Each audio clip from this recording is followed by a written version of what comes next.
নমস্কার বন্ধুরা, স্বাদে গন্ধে ভরপুরে সবাইকে স্বাগত। আজ তৈরি করব পমফ্রেট মাছের ঝাল। এই রেসিপিটা খেতেও যেমন সুস্বাদু হয়, বানানোও কিন্তু তেমনি খুব সহজ। আজকের রেসিপিটি ভালো লেগে থাকলে শেয়ার করবেন, আর আমার চ্যানেলে নতুন হয়ে থাকলে চ্যানেলটিকে সাবস্ক্রাইব করতে ভুলবেন না। চলুন রেসিপিটা শুরু করা যাক। পমফ্রেট মাছের ঝাল করার জন্য প্রথমেই নিয়ে নিয়েছি 5 পিস পমফ্রেট মাছ।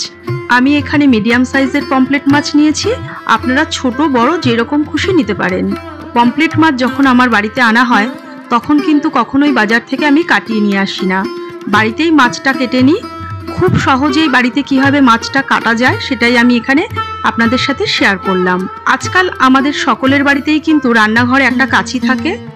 এইরকম একটা কাঁচির সাহায্যে খুব সহজেই মাছটা কেটে নেওয়া যায়, আর এইভাবে মাছ কেটে নিলে মাছটা রান্নার পর কিন্তু দেখতে বেশ ভালো লাগে।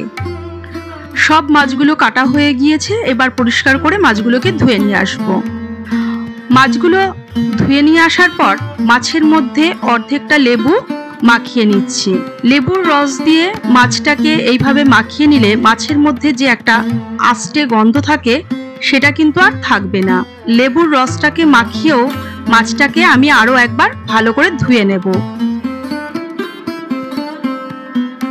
লেবুর রস মাখিয়ে মাছটাকে আরেকবার ধুয়ে নেওয়ার পর মাছের মধ্যে দিয়ে দিচ্ছি স্বাদ মতো লবণ, অল্প পরিমাণে হলুদ গুঁড়ো আর অল্প লাল লঙ্কার গুঁড়ো। লবণ, হলুদ আর লঙ্কার গুঁড়ো দিয়ে মাছটাকে ভালো করে মাখিয়ে নেব। এইভাবে মাছগুলোকে ম্যারিনেট করে 10 থেকে 15 মিনিট রেখে দেব, যাতে মাছগুলোর মধ্যে ভালোভাবে লবণ, হলুদ, লঙ্কার গুঁড়ো ঢুকে যায়। 10 মিনিট পর মাছগুলোকে ভেজে নেওয়ার জন্য প্যানের মধ্যে দিয়ে দিচ্ছি বেশ খানিকটা সর্ষের তেল। তেলটাকে প্রথমে খুব ভালো করে গরম করে নেব। তেলটাকে ভালো করে গরম করে নিয়ে এবার মাছগুলো তেলের মধ্যে দিয়ে দিচ্ছি। মাছগুলোকে খুব কড়া করে ভাজার প্রয়োজন নেই, হালকা করেই আমি এখানে ভেজে নেব।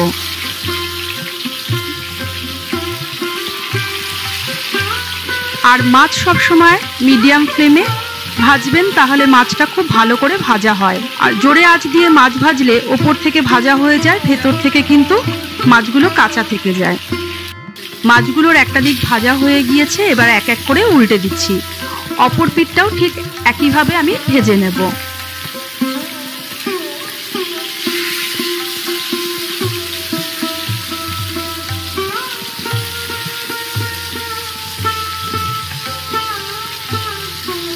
মাছগুলো ভাজা হয়ে গিয়েছে, এবার তেল থেকে এক এক করে তুলে নিচ্ছি।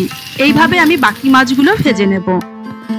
যতক্ষণে বাকি মাছগুলো ভাজা হচ্ছে, এইদিকে আমি একটা মশলা তৈরি করে নিচ্ছি মাছের জন্য। মিক্সিং জারের মধ্যে দিয়ে দিচ্ছি মিডিয়াম সাইজের একটা পেঁয়াজ টুকরো করে কাটা, 1.5 ইঞ্চি আদার টুকরো করে কাটা, 7 থেকে 8 কোয়া রসুন, আর 4টে কাশ্মীরি লঙ্কা গরম জলে আমি ভিজিয়ে রেখেছিলাম, সেটা এখানে দিলাম। এইভাবে গরম জলে ভিজিয়ে নিয়ে কাশ্মীরি লঙ্কা পেস্ট করে দিলে মাছের ঝোলের কালার কিন্তু ভীষণই ভালো আসে। আপনাদের কাছে কাশ্মীরি লঙ্কা না থাকলে আপনারা কাশ্মীরি লঙ্কার গুঁড়ো দিতে পারেন। সেই ক্ষেত্রে 1/2 চামচ সর্ষের তেল দিয়ে পেস্টটা তৈরি করবেন। অল্প পরিমাণে জল দিয়ে একটা মশলার পেস্ট তৈরি করে নিয়ে আসবো। মাছের ঝালটা রান্না করার জন্য কড়ার মধ্যে দিয়ে দিচ্ছি বড় চামচের 3 চামচ সর্ষের তেল। আমি পুরো রান্নাটাই সর্ষের তেলে করছি।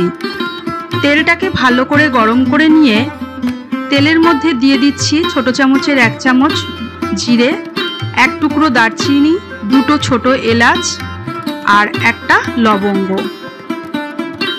ফোড়নটাকে কয়েক সেকেন্ড ভেজে নেওয়ার পর দিয়ে দিচ্ছি 2টো কাঁচা লঙ্কা চেরা।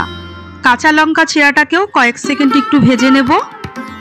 এবার দিয়ে দিচ্ছি ছোট সাইজের একটা পেঁয়াজ কুচি। পেঁয়াজ কুচিটাকে দিয়ে হালকা ভেজে নেব। খুব লাল করে ভাজার প্রয়োজন নেই, হালকা ভেজে নিলেই হবে। পেঁয়াজটা ভাজা হয়ে গিয়েছে, এবার পেঁয়াজের মধ্যে দিয়ে দেব আগে থেকে তৈরি করে রাখা মশলার পেস্টটা।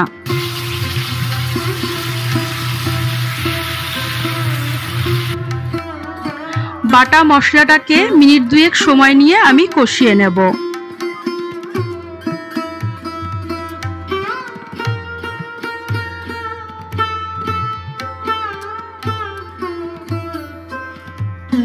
বাটা মশলাটাকে কিছুক্ষণ কষিয়ে নেওয়ার পর এর মধ্যে দিয়ে দিচ্ছি 1 চামচ ধনে গুঁড়ো, 1 চামচ হলুদ গুঁড়ো, 1.5 চামচ লাল লঙ্কার গুঁড়ো। লাল লঙ্কার গুঁড়োটা আমি ঝালের জন্য দিচ্ছি। গুঁড়ো মশলাটাকে দিয়েও আমি ততক্ষণ কষাবো যতক্ষণ না মশলা থেকে তেল ছাড়ছে। গ্যাসের ফ্লেমটাকে লোতে রেখে আমি মশলাটাকে কষিয়ে নিচ্ছি।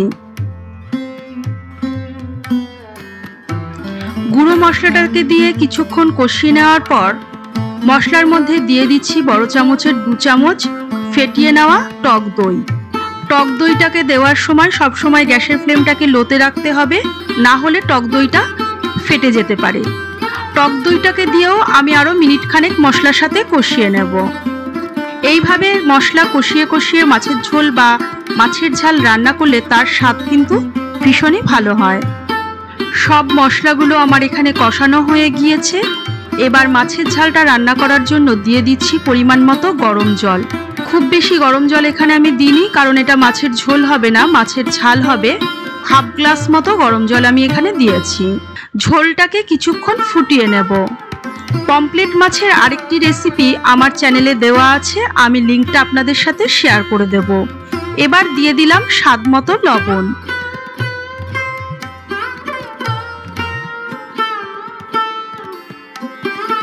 মাছগুলোকে দিয়েও আরো মিনিট খানেক ফুটিয়ে নেব, যাতে ঝোলটা ভালোভাবে মাছের মধ্যে ঢুকে যায়।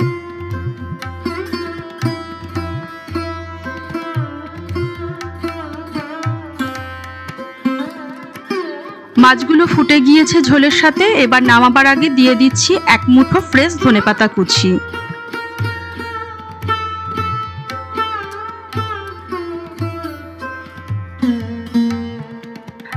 সার্ভ করে দিয়েছি আমার আজকের তৈরি করা পমফ্রেট মাছের ঝাল। এটা আপনারা গরম ভাত, ফ্রাইড রাইস, পোলাও, যে কোনো রাইস আইটেমের সাথেই কিন্তু খেতে পারেন।